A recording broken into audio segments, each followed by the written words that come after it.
समय समय पर लोग अतिशय महापुरुष स्वपर कल्याण हेतु धरती पर जन्म लेते हैं। धर्म का परिवर्तन करने वाले वे तीर्थंकर पंच कल्याणक वैभव से संपन्न होते हैं। दीक्षोपरांत दुर्धर तप कर उन्हें केवल ज्ञान की प्राप्ति होती है, जिससे उनका शरीर परमोदारिक अवस्था रूप परिणित होकर 5000 धनुष ऊपर उठ जाता है। तभी वाद्यादि के स्वतः वादन से सौधर्म इंद्रादि को प्रभु के केवल ज्ञान प्राप्ति का बोध हो जाता है। सौधर्म इंद्र के निर्देश से कुबेर इंद्र के द्वारा तीर्थंकर की धर्म सभा की रचना होती है। उसे ही सनौ शरण कहते हैं। आइए दिन शासन नायक श्री महावीर स्वामी के सनौ शरण के विषय में कुबेर इंद्र से ही सुने व साक्षात्वत दर्शन कर सातिशय पुण्यार्जन करें। जय जिनेन्द्र। मैं कुबेर इंद्र आपको ले चलता हूं समव शरण की ओर। समव शरण की सामान्य भूमि इंद्र नीलमणि में सूर्यमंडल के समान गोल व अखंड है। यहाँ चारों दिशाओं में स्वर्ण में 20,000 सीढ़ियां हैं, जिन्हें आबाल वृद्ध सभी अंतर मुहूर्त में चढ़ जाते हैं। प्रत्येक सीढ़ी 1 हाथ ऊंची, 1 हाथ चौड़ी व 1/12 कोस लंबी है। समव शरण में कोट, वेदी, वेदी, कोट, वेदी, कोट, वेदी, कोट व वेदी हैं, जिनके मध्य 8 भूमियां हैं व सबसे अंदर 3 पीठ पर जिनेन्द्र प्रभु शोभायमान हैं। यहां चारों दिशाओं में 4 वीथियां हैं, जो 1/12 कोस चौड़ी, 23/12 कोस लंबी हैं। इनके दोनों ओर पार्श्व भागों में स्फटिक निर्मित 2 वेदियां हैं, जो 125/2 धनुष मोटी हैं। आइए ये जो पंचवर्णी रत्न में गोल ध्वजा समूह व 4 द्वारों से युक्त कोट दिखाई दे रहा है, ये धूलिसाल कोट है। पूर्वादि चारों दिशाओं में क्रमशः विजय,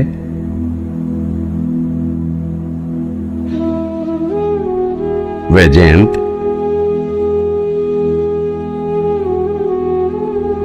जयंत,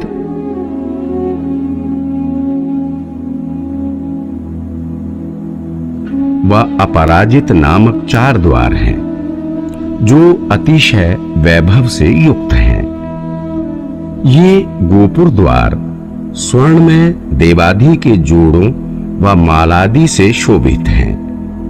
प्रत्येक गोपुर द्वार के बाहर और मध्य भाग से द्वार के पार्श्व भागों में मंगल द्रव्य, नवनिधि व धूप घट से युक्त पुतलियां हैं। झारी, कलश, दर्पण, चमर, ध्वजा, व्यंजन, छत्र व सुप्रतिष्ठ, ये 8 मंगल द्रव्य एवं काल, महाकाल, पांडु, माणवक, शंख, नय सर्प, पिंगल, नाना रत्न व पद्म, ये नवनिधि 108 होती है। इन गोपुर द्वारों के बाह्य भाग में सैकड़ों मकर तोरण व अभ्यंतर भाग में सैकड़ों रत्न तोरण होते हैं। इन द्वारों के बीच में दोनों पार्श्व भागों में रत्न निर्मित एक एक नाट्यशाला होती है।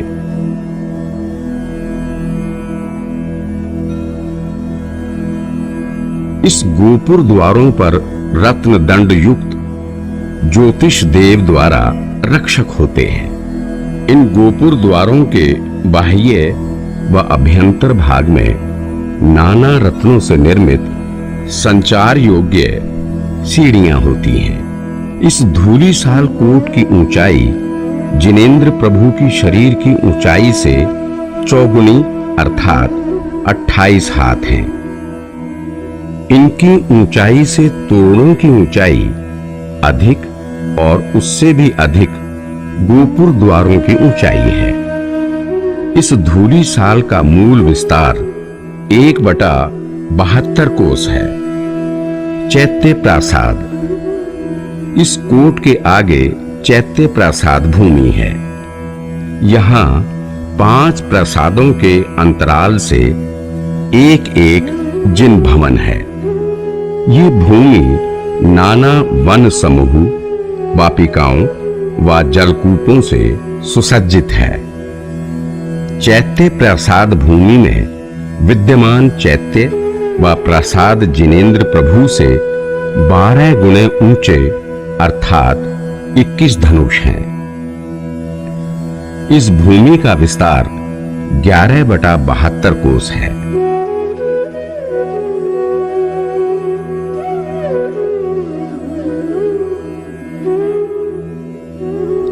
इस भूमि में चारों वीथियों के दोनों पार्श्व भागों में स्वर्ण व रत्न निर्मित 2-2 नाट्यशालाएं हैं, जिनकी ऊंचाई जिनेंद्र प्रभु की ऊंचाई से 12 गुनी अर्थात 21 धनुष है। प्रत्येक नाट्यशाला में 32 रंगभूमियां हैं और प्रत्येक रंगभूमि में 32 भवनवासी कन्याएं हैं। प्रत्येक नाट्यशाला में 2-2 धूप घट हैं। मान स्तंभ, चैत्य प्रासाद भूमि के बहुमध्य भाग व चारों वीथियों के मध्य में चारों दिशाओं में मान स्तंभ होते हैं। प्रत्येक मान स्तंभ गोपुर द्वार युक्त 3 कोटों से वेष्टित व 3 पीठ पर सुशोभित है। बाह्य प्रथम कोट के अभ्यंतर भाग में सुर किन्नरों के युगलों से युक्त कोयल के कलरव व दिव्य वृक्षों से संयुक्त वन खंड है। इनके मध्य में पूर्वादि दिशाओं में क्रमशः सोम, यम, वरुण व कुबेर इन लोकपालों के महाक्रीडनपुर होते हैं। द्वितीय कोट के अभ्यंतर भाग में नील कमल युक्त वन वापिकाएं हैं। इनके मध्य दिशाओं व विदिशाओं में भी लोकपालों के दिव्य नगर हैं। तृतीय कोट के अभ्यंतर भाग में 3 पीठों पर मानस स्तंभ हैं।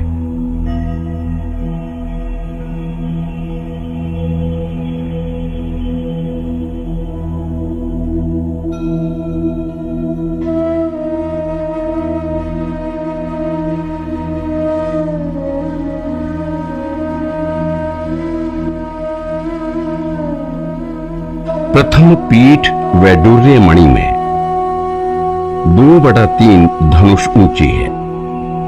स्वर्ण में दूसरी पीठ 1/3 धनुष ऊंची है। नाना वर्ण के रत्नों से निर्मित तीसरी पीठ 1/3 धनुष ऊंची व 500/6 धनुष विस्तृत है। प्रथम पीठ की चारों दिशाओं में 8 सोपान एवं द्वितीय व तृतीय पीठ पर 4-4 सोपान हैं।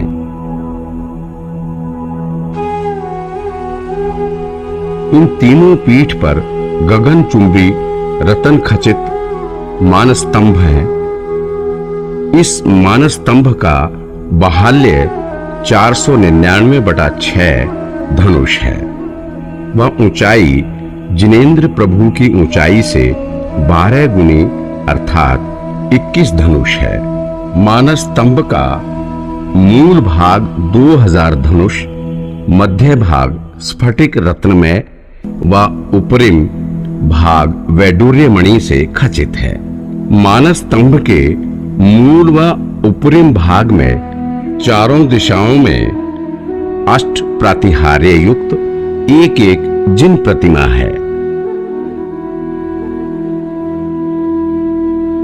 मानस स्तंभ के तीनों कोटों के बाहर चारों दिशाओं में 4-4 वापिकाएं हैं। पूर्व दिशागत मानस स्तंभ की पूर्वाधि दिशाओं में क्रमशः नंदोत्रा, नंदा, नंदीमती व नंदीघोषा नामक 4 द्रह हैं। दक्षिण मानस स्तंभ की पूर्वाधि दिशाओं में क्रमशः विजया, वैजयंता, जयंता व अपराजिता नामक वापिकाएं हैं।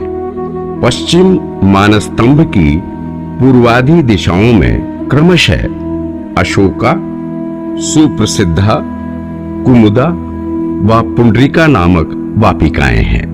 उत्तर मानस स्तंभ की पूर्वाधि दिशाओं में हृदयानंदा, महानंदा, सुप्रतिबुद्धा व प्रभंकरा नामक वापिकाएं हैं। ये वापिकाएं टंकोत्कीर्ण रत्न कमलों व तोरण रत्नमाला से शोभित हैं।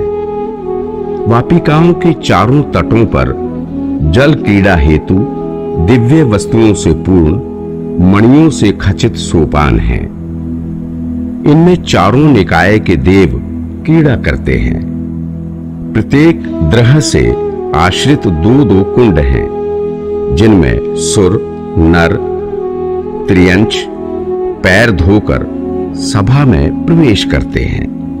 वेदी आगे रत्न में घंटा, तोरण, ध्वजा से युक्त वलयाकार प्रथम वेदी है। ये रत्न जड़ित वेदी मंगल द्रव्य नवनिधि गोपुर द्वाराधि नियसीम वैभव से युक्त है। इसका विस्तार धूली साल के समान है। वेदी आगे रत्न में घंटा, तोरण, ध्वजा से युक्त वलयाकार प्रथम वेदी है। ये रत्न जड़ित वेदी मंगल द्रव्य नवनिधि गोपुर द्वाराधि नियसीम वैभव से युक्त है। इसका विस्तार धूली साल के समान है। खातिका भूमि प्रथम वेदी के आगे खातिका नामक द्वितीय भूमि है। ये खातिका खिले हुए कुमुद कमल वन से सुशोभित मणि में सोपान व हंसादि पक्षियों से संयुक्त है। खातिका के तट मणियुक्त और खातिका जिनेंद्र प्रभु के चतुर्थ भाग प्रमाण अर्थात 7/4 हाथ गहरी है। इस भूमि का विस्तार भी चैत्य प्रासाद भूमि के विस्तार के समान 11/72 कोस है।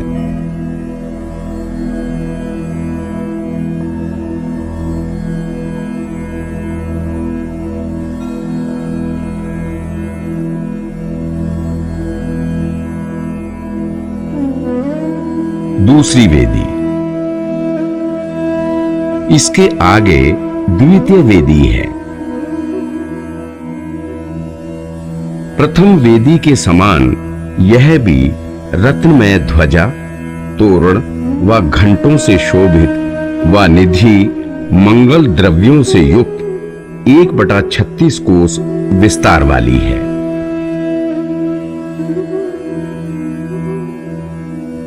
लता भूमि। इसके आगे पुन्नाग, नाग, कुब्जक, अतिमुक्तादि लताओं से युक्त है।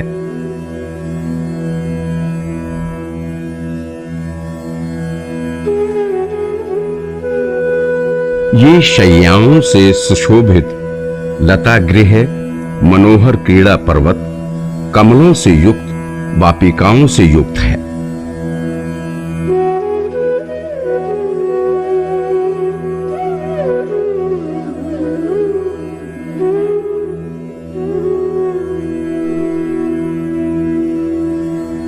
भूमि का विस्तार खातिका भूमि से दुगुना 11/36 कोस है।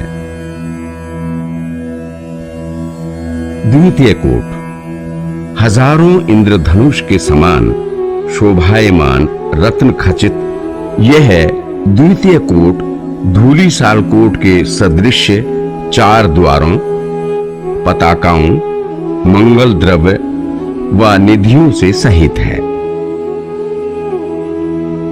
इसका विस्तार धूलिसाल से दुगुना होता है।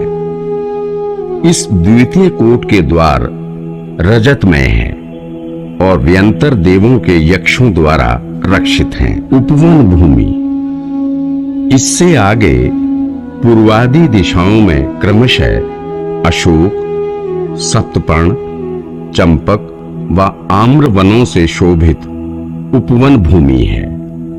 यहाँ कृत्रिम पर्वत, क्रीड़ा पर्वत, महल,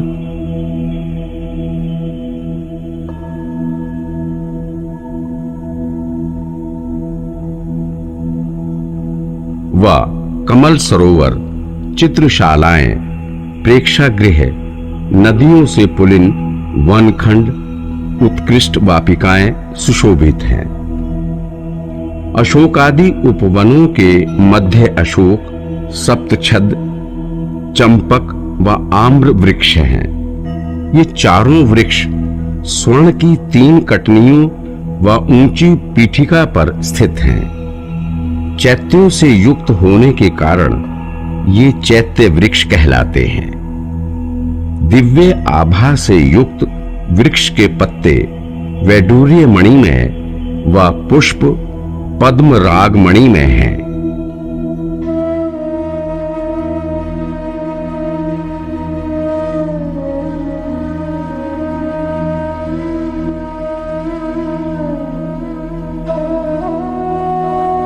प्रत्येक चैत्य वृक्ष पर मणि में अष्ट प्रातिहार्यों से युक्त 4-4 जिन बिंब हैं। इनकी ऊंचाई तीर्थंकर की ऊंचाई से 12 गुनी अर्थात 21 धनुष है।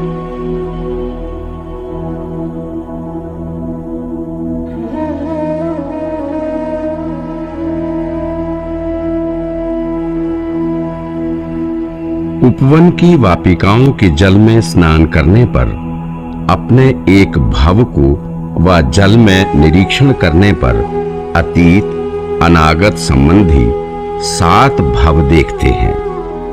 एक एक चैत्य वृक्ष के आश्रित 3 कोटों से वेष्टित व 3 पीठों पर चारों दिशाओं में मानस्तंभ शोभित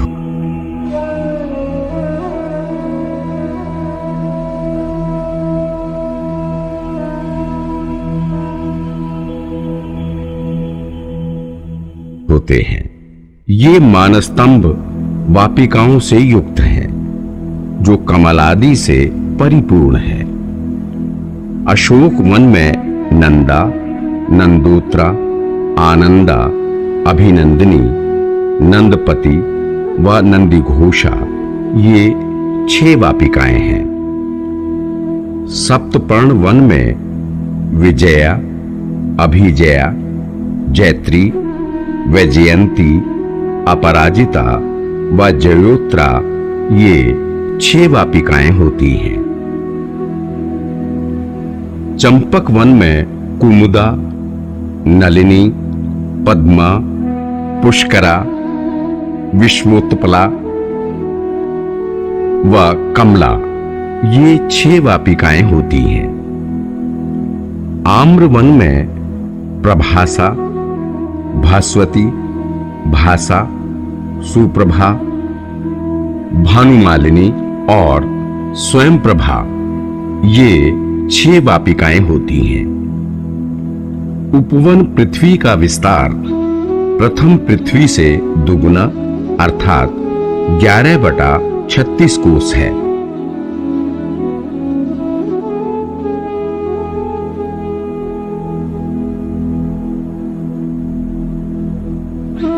सभी वनों के आश्रित सभी वीथियों के दोनों पार्श्व भागों में 2-2 नाट्यशालाएं हैं। इनमें आदि की 8 नाट्यशालाओं में भवनवासिनी देव कन्याएं तथा अंतिम 8 नाट्यशालाओं में कल्पवासिनी कन्याएं नृत्य करती हैं। ध्वज भूमि, इसके आगे ध्वज भूमि है, जिनमें प्रत्येक दिशा में सिंह, हाथी, वृषभ, गरुड़, मयूर, चंद्र, सूर्य,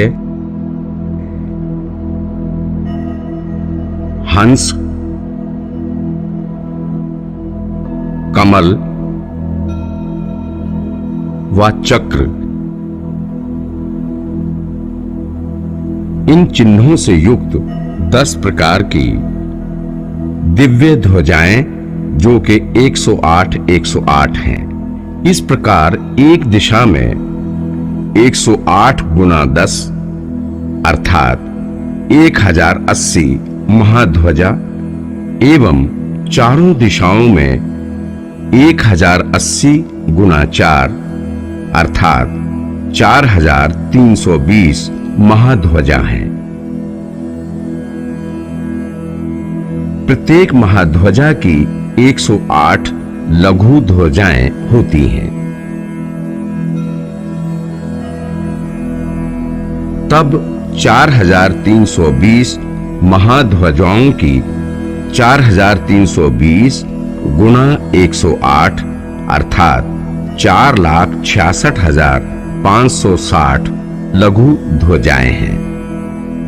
इस प्रकार कुल ध्वजाएं 4320 जमा 4,66,560 अर्थात 4,70,880 हैं।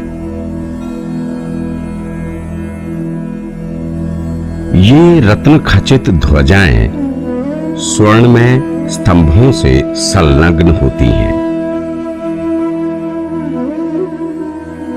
इन स्तंभों की ऊंचाई जिनेंद्र प्रभु की ऊंचाई से 12 गुनी अर्थात 21 धनुष और विस्तार 22/3 अंगुल है। इन ध्वज दंडों में अंतर 100/48 धनुष है।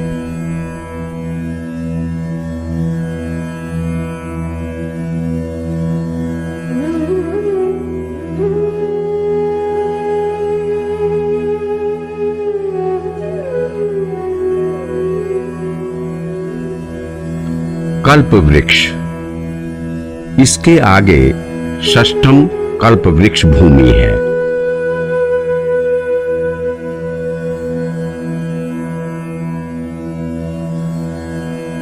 ये पानांग,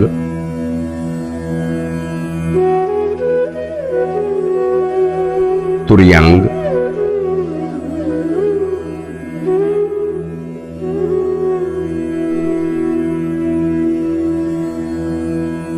भूषणांग,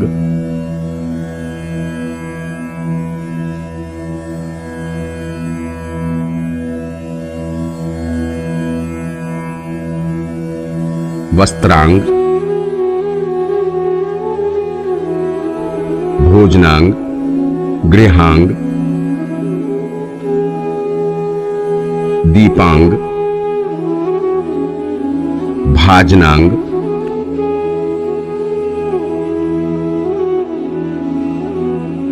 मालांग व तेजांग 10 प्रकार के कल्प वृक्षों से सुशोभित हैं। ये कल्प वृक्ष याचना मात्र से क्रमशः पानक, वाद्य, आभूषण, वस्त्र, भोजन, भवन, दीप, बर्तन, माला व तेज युक्त पदार्थ देते हैं। यह भूमि रमणीय भवन, क्रीड़ागृह, प्रेक्षागृह, कमलादि से युक्त, वापिकाओं आदि से युक्त है। यहां पूर्व दिशा में नमेरु,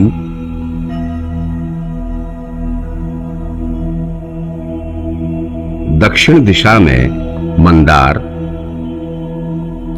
पश्चिम दिशा में संतानक और उत्तर दिशा में पारिजात। ये 4 रत्नमयी सिद्धार्थ वृक्ष हैं। ये भव्य वृक्ष 3 कोटों से युक्त व 3 मेखलाओं पर विराजमान है। प्रत्येक सिद्धार्थ वृक्ष के मूल में चारों दिशाओं में रत्नमयी एक एक सिद्ध प्रतिमा है।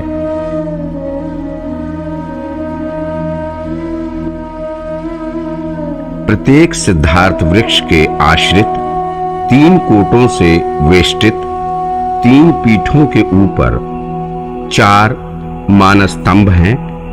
इस भूमि में स्थित सिद्धार्थ वृक्ष क्रीडनशाला व भवनों की ऊंचाई जिनेंद्र प्रभु से 12 गुनी अर्थात 21 धनुष है। इस कल्प भूमि का विस्तार ध्वज भूमि के विस्तार के समान 11/36 कोस है।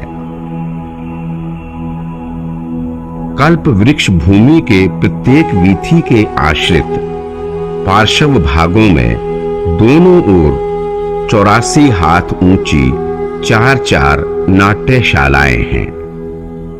इन 5 मंजिल वाली नाट्यशालाओं में 32 रंगभूमियां हैं, जिनमें ज्योतिषी देवियां नृत्य करती हैं।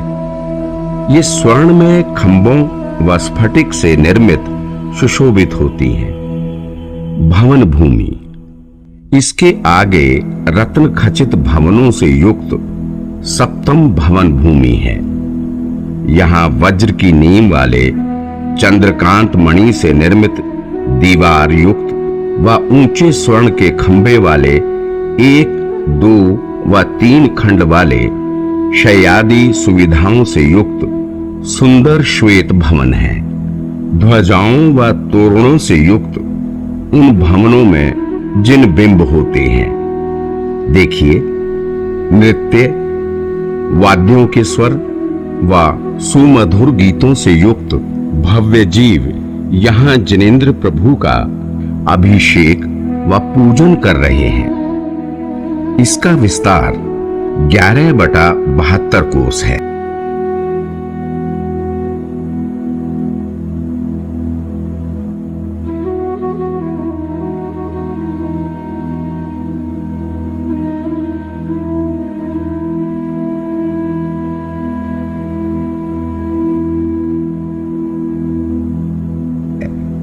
स्तूप, भवन भूमि के पार्श्व भागों में प्रत्येक वीथी के मध्य अरिहंत व सिद्धों की मनोहर प्रतिमाओं से व्याप्त पद्म रागमणि से निर्मित 9 स्तूप हैं। वे स्तूप छत्र, चंवर आदि वैभव से संयुक्त ध्वज,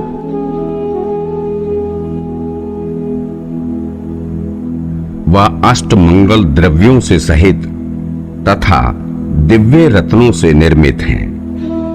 प्रत्येक स्तूप के मध्य 100 मकराकार तोरण द्वार हैं। इन स्तूपों की ऊंचाई तीर्थंकर प्रभु से 12 गुनी ऊंची अर्थात 21 धनुष है। अनुपम कांति युक्त ये स्तूप भव्य कूट के नाम से प्रसिद्ध हैं, क्योंकि इनके आगे मात्र भव्य ही जाते।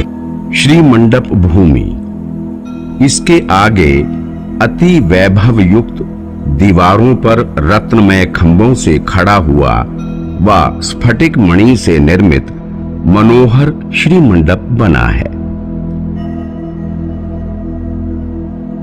स्फटिक से निर्मित 16 दीवारों के अंतराल में भव्यों के लिए 12 कोठे होते हैं।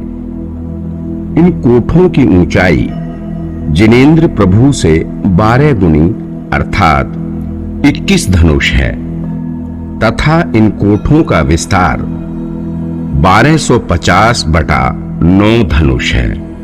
इन कोठों में पूर्वादि प्रदक्षिणा क्रम में 12 गण बैठते हैं। प्रथम कोट में गणधरादि मुनि,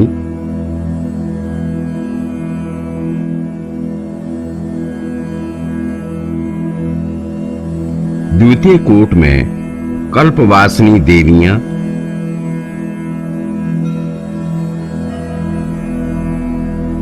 तीसरे कोठे में आर्यिका व श्राविकाएं,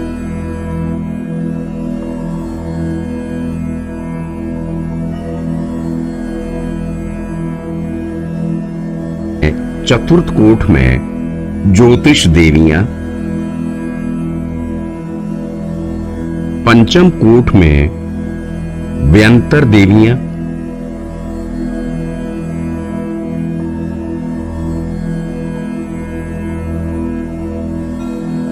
छठे कोठ में भवनवासिनी देवियां,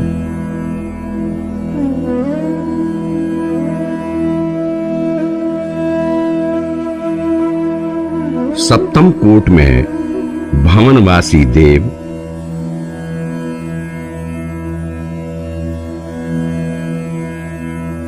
अष्टम कोट में व्यंतर देव,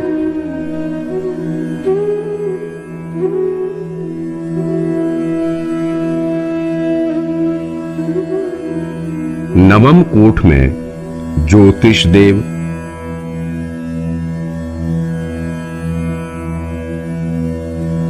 दसवें कोट में कल्पवासी देव, 11वें कोट में मनुष्य व 12वें कोट में त्रियंच जीव प्रेम से परिपूरित होकर बैठते हैं और प्रभु की कल्याणकारी दिव्य ध्वनि सुनते हैं।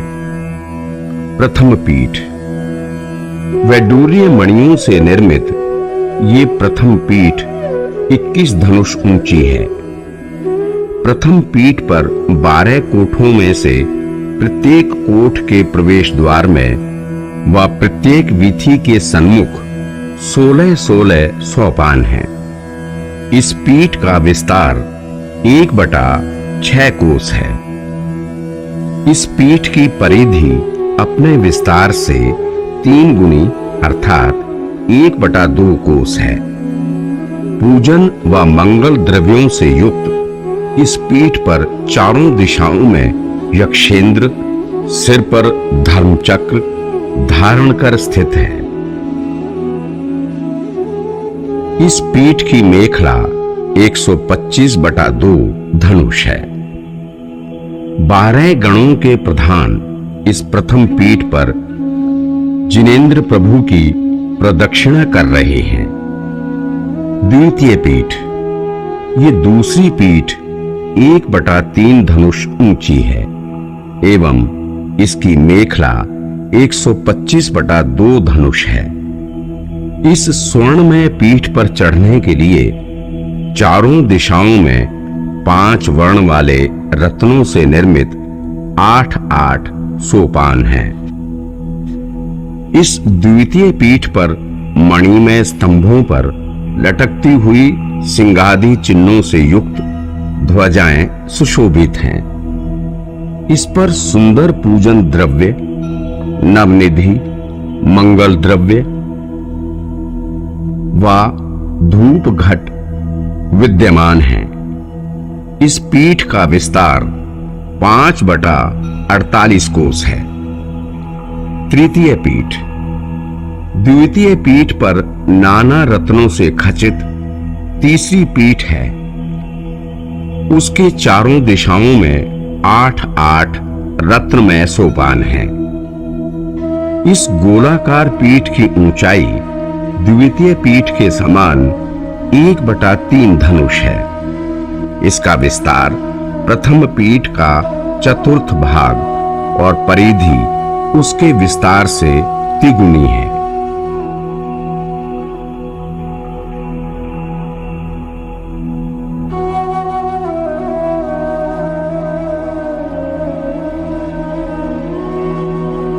गंधकुटी, इस तृतीय पीठ पर गंधकुटी शोभायमान है, जो चमर, किंकिणी, वंदनमाला, हार आदि से सुशोभित, धूपों की गंध से पूर्ण, रत्नदीप व लहराती हुई ध्वजाओं से युक्त है। इस गंधकुटी की लंबाई व चौड़ाई 50 धनुष एवं ऊंचाई 75 धनुष है। इसके मध्य पादपीठ सहित स्फटिक से निर्मित, रत्नों से जड़ित, मुक्ता व घंटाओं के जाल से रम्य सिंहासन है, जिसकी ऊंचाई श्री जिनेंद्र प्रभु के योग्य ही है। इस सिंहासन पर अष्ट प्रातिहार्यों से युक्त श्री महावीर जिनेंद्र 4 अंगुल अधर विराजमान हैं। नमोस्तु भगवन, नमोस्तु भगवन, नमोस्तु भगवन। जय हो, जय हो, जय हो। भगवान के सिर पर मुक्ता जाल आदि से युक्त 3 चंद्र के समान 3 छत्र सुशोभित हैं। इसके ऊपर मोती की माला, घंटा जाल, पुष्पादि से युक्त रत्नमयी अशोक वृक्ष है।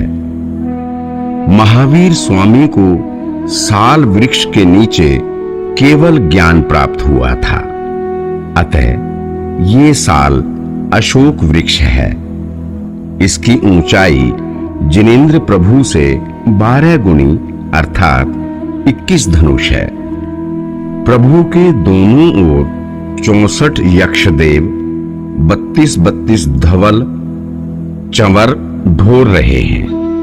प्रभु की परमोदारिक देह से निकलने वाली करोड़ों चंद्र सूर्यों को जीतने वाली आभा ही भामंडल है, जिसमें भव्य जीव अपने 7 भव देख रहे हैं। देव दुंदुभि जिनेंद्र प्रभु का जय घोष कर भव्यों को आमंत्रित कर रही है। जिनेंद्र प्रभु पर देवों द्वारा पुष्प वृष्टि हो रही है। भव्यों के कल्याण के लिए चारों संध्या कालों में तीर्थंकर प्रभु की दिव्य ध्वनि खिरती है।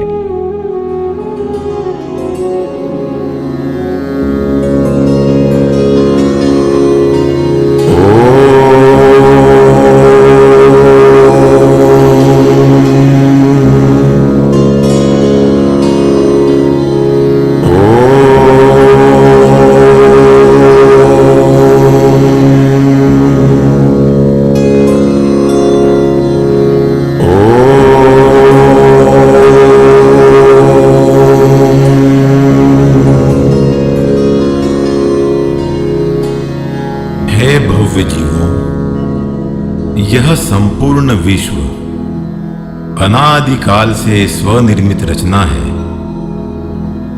इस अनादि निधन विश्व को किसी ने बनाया नहीं है। इस विश्व का कोई कर्ता नहीं है। इस विश्व में 6 द्रव्य पाए जाते हैं: जीव, उद्गल, धर्म, अधर्म, आकाश और काल। प्रत्येक द्रव्य सामान्य विशेषात्मक, नित्य अनित्य, एक अनेक, भेद अभेद आदि परस्पर विरोधी अनंत धर्मों को धारण करने वाला है। यही वस्तु का अनेकांत स्वभाव है। प्रत्येक द्रव्य अनंत गुणों से समन्वित सत्ता वाला है।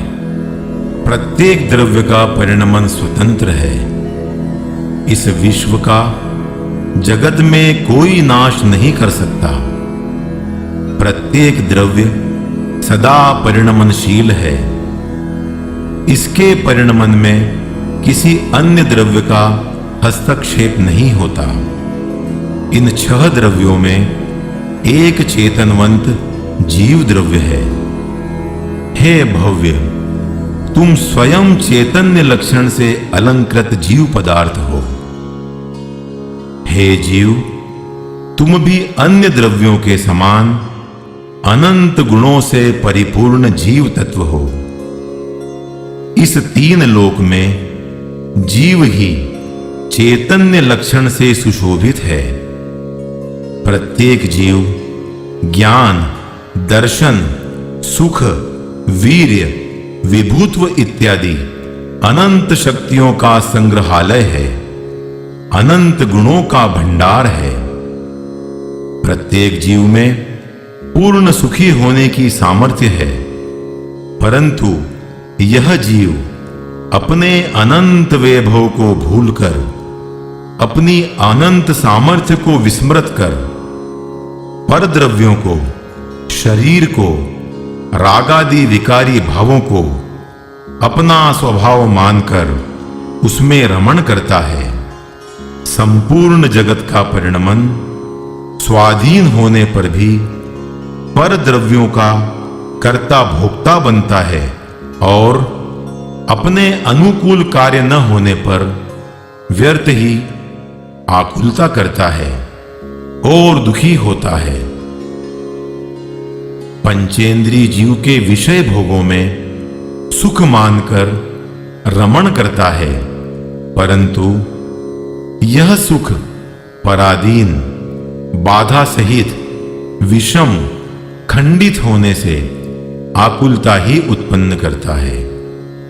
इस आकुलता के निमित्त से इन जड़ कर्मों के पुनः उदय में आने पर पुनः अनुकूल, प्रतिकूल संयोग मिलते हैं और फिर यह जीव उन संयोग और संयोगी भावों में अच्छे बुरे की कल्पना करके फिर से कर्म बंधन करता है और इस तरह कर्म के फल में 4 गति और 84 लाख योनियों में परिभ्रमण करता हुआ भयंकर दुख सहन करता है। जब यह जीव वीतरागी देव, अनेकांत और स्यादवाद में जिनवाणी और ज्ञान ध्यान में लीन रहने वाले वीतरागी दिगंबर मुनिराजों के प्रसाद से सच्चे सुख का मार्ग समझता है और उनके द्वारा बताए गए जीव, अजीव, आश्रव, बंध, संवर, निर्जरा और मोक्ष, इन प्रयोजन भूत 7 तत्वों का यथार्थ निर्णय करता है और समस्त परलोक से, देहादि से और रागादि से अपने ज्ञान स्वभावी आत्मा को भिन्न जानकर भेद विज्ञान पूर्वक अपने स्वभाव का अवलंबन लेता है। तब उसे भासित होता है कि मैं परद्रव्यों का तथा उनके भावों का कर्ता नहीं बल्कि ज्ञाता मात्र हूं। वस्तु का परिणमन सुनिश्चित और स्वाधीन है। कोई अन्य द्रव्य वस्तु का कर्ता हर्ता नहीं है। जिस द्रव्य का जिस निमित्त से, जिस समय में, जिस होनहार से जैसा परिणमन होता है, उसे विश्व की कोई शक्ति टाल नहीं सकती। प्रत्येक द्रव्य, प्रत्येक पर्याय अपने स्वयं के पुरुषार्थ पूर्वक स्वाधीन पने होती है। जब पर में कुछ करने का अवकाश ही नहीं है, तो गायक की दृष्टि बाह्य जगत से टूटकर अपने स्वभाव का लक्ष्य करती है। जब आत्मा की पर्याय स्वयं में लीनता करती है, तो उसे सच्चे सुख की प्राप्ति होती है। इसी का नाम आत्मानुभूति है। इसे ही सम्यक दर्शन, सम्यक ज्ञान और सम्यक चारित्र रूपी रत्नत्रय कहा जाता है। अपनी आत्मा का सच्चा श्रद्धान सम्यक दर्शन, आत्मा का जानना सम्यक ज्ञान और आत्मा में लीनता ही सम्यक चारित्र है। यही रत्नत्रयमयी एकता ही मुक्ति का मार्ग है। देव शास्त्र गुरु की सच्ची श्रद्धा और सात तत्व की यथार्थ श्रद्धा व्यवहार सम्यक्त्व है। आत्म स्वरूप में लीनता पूर्वक कषायों का अभाव होते ही जीव मोक्ष मार्ग में आगे बढ़ता है और वीतरागी भावों में वृद्धि होते हुए साधक दशा में अणुव्रत और क्रमशः महाव्रत धारण करता है। जीव अपने प्रचंड आत्म पुरुषार्थ से सकल कर्मों का अभाव कर परम वीतरागी अवस्था प्राप्त कर अनंत काल के लिए सुखी हो जाता है। हे भव्य, जो जीव इस वस्तु व्यवस्था को नहीं जानते, वे संसार में अनंत काल तक परिभ्रमण करते हैं। जो विश्व व्यवस्था को जानकर अपने ज्ञान स्वभावी आत्मा का आश्रय लेते हैं, वे सिद्ध अवस्था प्राप्त कर अनंत काल के लिए शाश्वत सुख की प्राप्ति करते हैं और अपने त्रिकालीय ध्रुवधाम में विश्राम करते हैं। इसीलिए है भव्य, तू विलंब मत कर। वर्तमान में प्राप्त मनुष्य पर्याय की दुर्लभता जानकर अपने उपयोग को आत्म कल्याण में लगा। यदि तुझे भव के दुखों से निवृत्ति लेना हो, तो शीघ्र ही अपने आत्मा को जान, अपनी आत्मा को पहचान, उसी में अनंत काल के लिए लीन हो जा, लीन हो जा, लीन हो जा।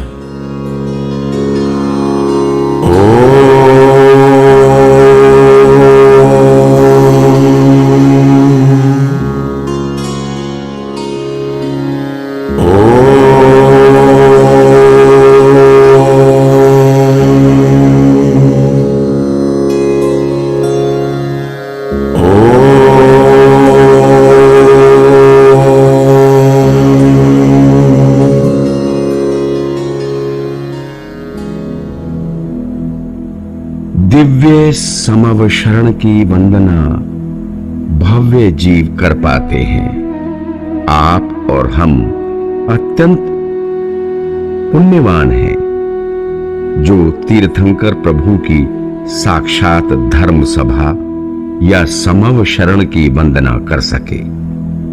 जो इस समव शरण की स्वप्न में भी वंदना करते हैं, वे नियम से अल्प भाव में मोक्ष प्राप्त करते हैं।